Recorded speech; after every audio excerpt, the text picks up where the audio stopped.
اعوذ باللہ من الشیطان الرجیم، بسم اللہ الرحمن الرحیم۔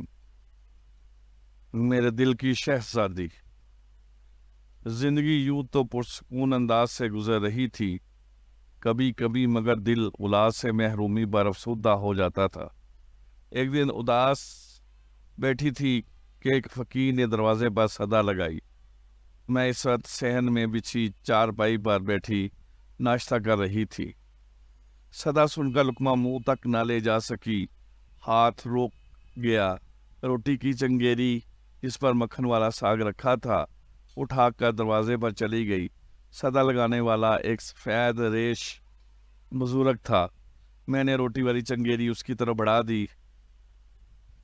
تمہارے بچے سلامت رہیں، بابا نے دعا دی۔ بابا بچے ہوں گے تو سلامت رہیں گے، بے اختیار میرے منہ سے نکلا۔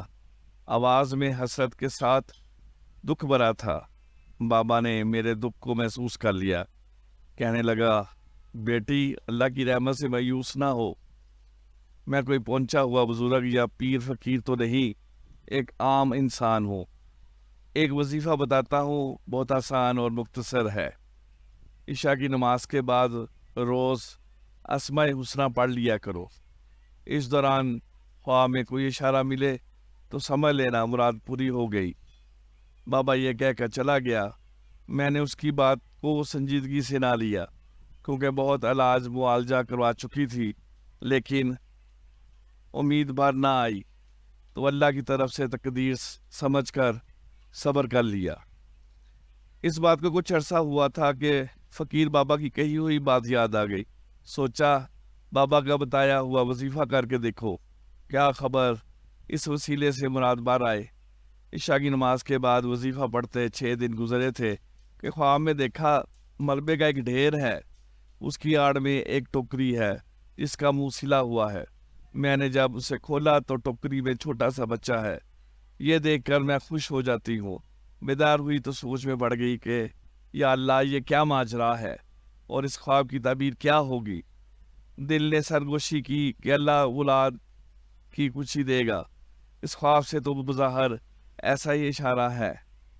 خیر، اللہ کے راز وہی جانے، ہمیں تو اس ذات بابرکت سے اچھے کی امید رکھنی چاہیے۔ اس دن کے بعد میں نے وظیفہ پڑھنا بند کر دیا۔ سوچا کہ کوئی دوسرا خواب آ گیا جس کی تعبیر اچھی نہ محسوس ہوئی تو دل میں جاگی خوشی کی امید بھی جاتی رہے گی۔ ایک ماہ بعد اچانک یہ واقعہ وقوع پذیر ہو گیا کہ ہمارے گھر کے پچھواڑے ہماری ہی ایک اور مکان تھا جو کچا تھا، وہ سیلاب کے دنوں میں گر گیا تھا۔ تب سے ہی اس کا ملبہ پڑا ہوا تھا۔ میرے میاں کا ارادہ اس کو دوبارہ تعمیر کرانے کا تھا، مگر اپنے کام کی وجہ سے ان کی فرصت نہیں مل رہی تھی، اور آج کل پارس کی تعمیر نو ٹل رہی تھی۔ ان دنوں ہم اپنے شہر کے قریب ہی رہتے تھے۔ گرمیوں کے دن تھے، میں صبح کی نماز پڑھ کر گھر کے کام کاج میں لگ گئی۔ میرے میاں بھی فجر کی نماز پڑھ کر گھر آ گئے۔ آتے ہی کہا، مجھے ضروری کام سے جانا ہے، ناشتہ دے دو۔ میں نے جلدی جلدی ناشتہ بنا کر دیا اور وہ اپنے کام پر چلے گئے۔ ان کے جانے کے تھوڑی دیر بعد گلی میں شور مچا۔ تبھی ہمارے محلے کی ایک عورت مجھے آوازیں دیتی ہوئی گھر میں داخل ہوئی، دوسرے پاؤں تک کانپ رہی تھی۔ بولی، فریدہ جلدی چلو، تمہارے گرے ہوئے گھر کے ملبے میں ایک ٹوکرا پڑا ہے۔ اس سے بچے کے رونے کی آواز آ رہی تھی۔ تو وہاں لوگ اکٹھے ہو گئے ہیں، لوگ جمع تو ہیں مگر کوئی ٹوکرے کو ہاتھ نہیں لگا رہا۔ جلد چلو ورنہ بچہ دم گھٹنے سے مر نہ جائے۔ اس کی بات سن کر میں نے جلدی سے چادر اوڑھی اور اس کے ہمراہ چل دی۔ اپنے گرے ہوئے مکان کے ملبے پر سے جھانکا تو ٹوکرا نظر آ گیا۔ لوگوں کا ہجوم تھا، وہ کیا سرائیاں بھی کر رہے تھے مگر کوئی ٹکڑے کو نہیں اٹھا رہا تھا۔ ایک دو نے بوری کو ہٹانے کی کوشش کی تو اوروں نے اسے روک دیا کہ مالک مکان خود دیکھیں گے، تم کیوں مفت کی مصیبت مول لے رہے ہو، پولیس آئے گی تو تھانے میں حاضری دینا پڑے گی۔ لوگوں کا یہ رویہ دیکھ کر دکھ ہوا۔ بچے کے مسلسل ہونے کی وجہ سے مجھ سے رہا نہ گیا۔ آدھی آگے بڑھی تو لوگ ایک طرف ہو گئے۔ میں نے جلدی ٹکرے کے منہ بس سلا ہوا بوری کا پردہ ہٹایا تو اس میں ایک نوزائیدہ بچے کو روتا ہوا پایا۔ ظاہر ہوتا تھا کہ اس کو دنیا میں آئے چند گھنٹے ہوئے تھے اور جنم لیتے ہی ٹوکرے میں رکھ دیا گیا تھا۔ جارے کون سنگ دل لوگ تھے جنہوں نے اس ننھی سی جان کو اس طرح حالات کے سپرد کر دیا تھا۔ میں نے بسم اللہ پڑھ کر بچے کو گود میں اٹھا لیا۔ لوگ طرح طرح کی باتیں اب بھی کر رہے تھے، لیکن اب باتوں کا انداز بدل گیا تھا۔ ایک ہمسائے نے کہا، شاید مدبر میاں پر قدرت کو رحم آ گیا ہے، تبھی کوئی بچے کو ان کے مکان میں چھوڑ گیا ہے۔ کسی نے کہا، بے اولاد ہے نا، اسی لیے بچہ انہی کے مکان میں ڈالا گیا ہے تاکہ یہ اس کی پال لے۔ اس طرح کی باتیں میرے ذہن میں بھی آ رہی تھی۔ اپنے میاں کے آنے تک کوئی فیصلہ نہ کرنا چاہتی تھی، لیکن ہجوم میں زیادہ دیر ٹہلنا بھی میرے بس کی بات نہ تھی۔ ظاہر تھا کہ ہمیں بے اولاد دیکھ کر ہی قریبی محلے سے کسی نے یہ قدم اٹھایا تھا۔ جب کافی لوگوں نے کہا، بی بی بچے کو گھر لے جائیے، بعد میں جو گواہی ہوگی ہم عینی شاہد ہیں اور آپ کے ساتھ ہیں۔ انسانیت کا بھی یہی تقاضا تھا کہ فوری طور پر بچے کی خوراک کا بندوبست کیا جائے، لہٰذا میں اس کی لاوارث اور معصوم کو گھر لے آئی۔ جو عورت مجھے اطلاع دینے گھر آئی تھی وہ بھی میرے ساتھ آ گئی۔ اس کے گھر میں بکری تھی۔ میں نے کہا، فوراً تازہ دودھ بکری کا لے آؤ۔ تھوڑی دیر بعد ہی وہ آ گئی۔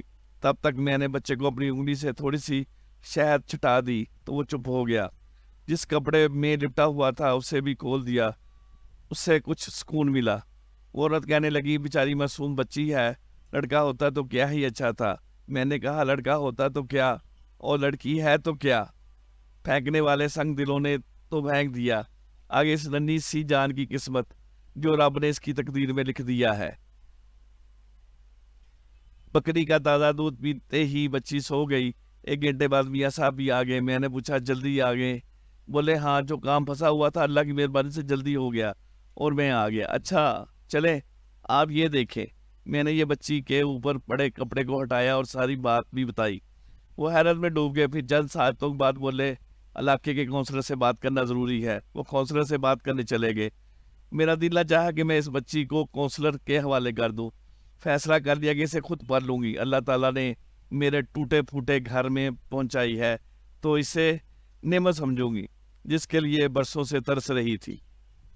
میاں صاحب واپس آئے، پوچھنے لگے، اب اس کا کیا کرنا ہے؟ اس کو کہنا رکھنا چاہتی ہو یا کونسلر کے حوالے کر دوں؟ میں رکھنا چاہتی ہوں، ہم خود اس کو پال لیں گے، ہمیں اللہ تعالیٰ نے یہ بچی دی ہے، کسی کے حوالے کیوں کریں؟ وہ بولے، جذبات سے نہیں، سوچ سمجھ کر جواب دو، اچھی طرح سوچ لو، اگر ماں جیسا پیار دے سکو گی تو گود لے لو، ورنہ علاقے کے کونسلر میرے ساتھ آئے ہیں، ابھی لے جائیں گے۔ تبھی بچی رونے لگی۔ میں نے اس کو اٹھا کر جب سینے سے لگایا تو وہ یکدم چپ ہو گئی۔ اسے دل سے لگاتے ہی میری بھی ترستی ہوئی ممتا کو جیسے تسکین مل گئی ہو، کلیجے میں ٹھنڈک پڑ گئی ہو۔ میں نے کہا، میاں صاحب، مدت بعد خدا نے میری سنی ہے، کسی ماں کہنے والی ہستی کو خود ہی میرے گھر لایا پہنچایا ہے۔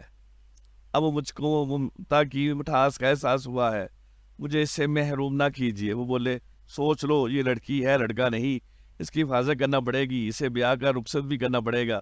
لڑکا ہوتا تو فکر کی بات نہ تھی، الٹا کما کر لاتا، بڑھاپے کا سہارا ہوتا۔ مجھ کو میاں جی کی بات اچھی نہ لگی، میں رونے لگی۔ بولے، رو مت، مجھے یقین آ گیا کہ تمہارے جذبے میں محض ترس ہی نہیں بلکہ خلوص و سچائی ہے۔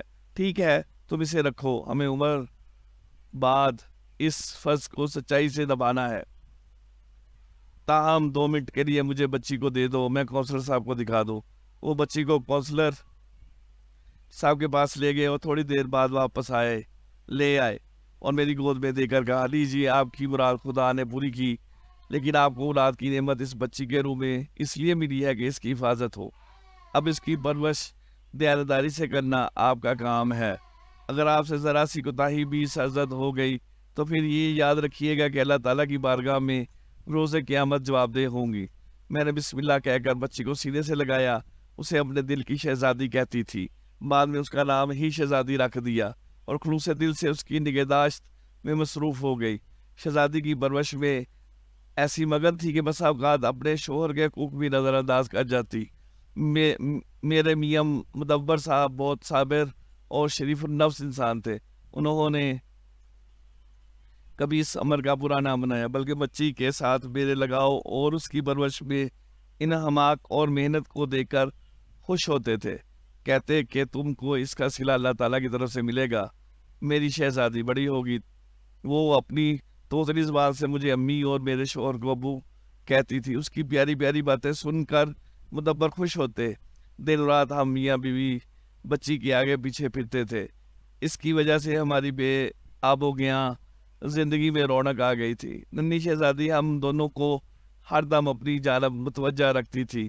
میں بھی اس کی دیکھ بھال میں اس طرح صبح و شام کر دیتی کہ اکثر میاں گھر کا کھانا کھانے آتے تو میں بغیر کچھ پکائے بیٹھی ہوتی.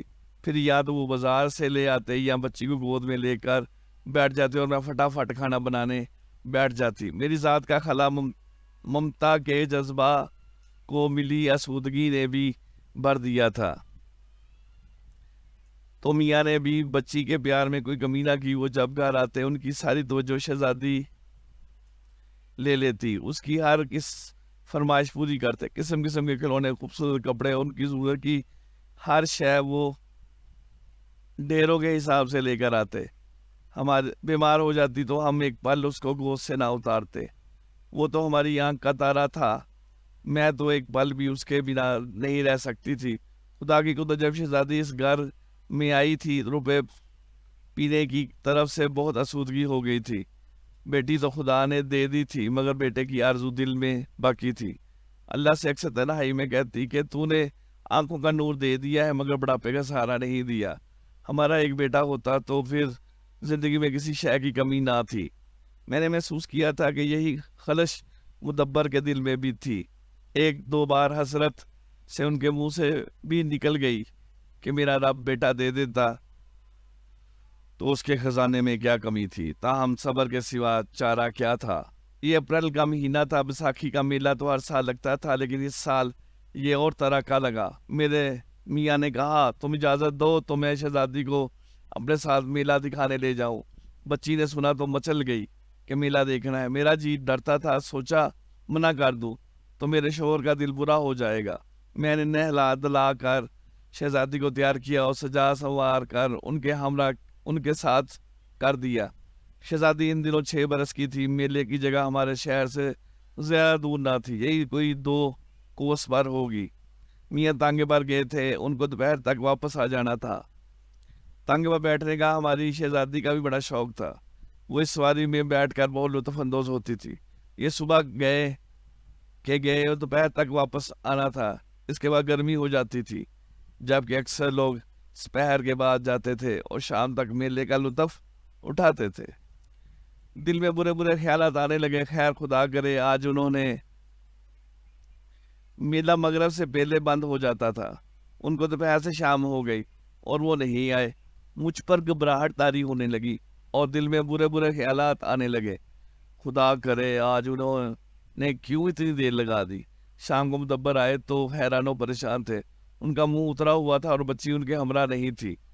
انہیں تنہا گھر میں داخل ہوتے دیکھ کر سہم گئی. میری شہزادی کدھر ہے؟ پہلا سوال جو میرے منہ سے نکلا وہ یہی تھا. اسی کو ڈھونڈتے ڈھونڈتے تو یہ وقت ہو گیا. انہوں نے روندے ہوئے گلے سے بتایا وہ ہنڈرولے پر بیٹھنے کی ضد کر رہی تھی. رش بہت تھا. میں اسے ہنڈرولے کے قریب لیے کھڑا تھا کیونکہ وہ اس میں جھولے کی ضد کر رہی تھی. ہنڈرولا رکے تو میں اسے پکڑ لوں اور خالی میں اپنی شہزادی کو بٹھا دوں. میری توجہ جھولے پر تھی. جب نشستوں والا ڈبہ میرے ہاتھ کے قریب آیا میں نے جھپٹ کر اسے پکڑا اور شہزادی کو بٹھانے کے لیے اپنے پاس دیکھا جہاں وہ کھڑی تھی، مگر وہ وہاں سے غائب تھی. جانے بھیڑ کے ریلے میں وہ مجھ سے دور چلی گئی یا کسی نے اس کو کھینچ لیا. پل بھر کو میں نے اس کا ہاتھ چھوڑا تھا. جھولے والے بھی حیران ہو گئے کہ ایک بچی کہاں گئی. بس پل بھر کی غفلت قیامت ہو گئی. یہ کہتے ان کے آنسو بہہ نکلے. میں بھی رونے لگی. تم نے اچھی طرح نہیں ڈھونڈا، ادھر ادھر ہو گئی ہوگی. اور کہاں جا سکتی تھی؟ کسی باولے کی طرح میلے میں سارا دن پھرتا رہا، اس کو تلاش کرتا رہا. شام کا اندھیرا پھیلنے لگا، جھولے والوں نے جھولے بند کر دیے، مٹھائی اور کھلونے والے بھی شامیانے کے نیچے سے اپنی عارضی دکانیں سمیٹ کر چلے گئے، مگر ہماری بچی کا نشان نہ ملا۔ سارا میدان میلے میں آنے والے لوگوں سے خالی ہو گیا۔ گراؤنڈ سے سیدھا تھانے گیا، رپٹ لکھوا کر ابھی آ رہا ہوں۔ میں رو رہی تھی ہچکیاں لے کر، اور میاں مجرم بنے کھڑے تھے، تسلی دینے کو بھی ان کے پاس الفاظ نہ تھے، آنکھوں سے بس آنسو بہہ رہے تھے۔ جی چاہتا تھا اب گھر نہ جاؤں، ندی میں ڈوب جاؤں، مگر تمہارا خیال آتا کہ تم انتظار کرتی ہوگی۔ سوچتا تھا کہ گھر جا کر کیا منہ دکھاؤں گا، کیا جواب دوں گا۔ ہم نے شہزادی کو بہت ڈھونڈا، مگر اس کو نہ ملنا تھا اور نہ وہ ملی۔ خدا جانے کون سنگ دل اسے لے گیا۔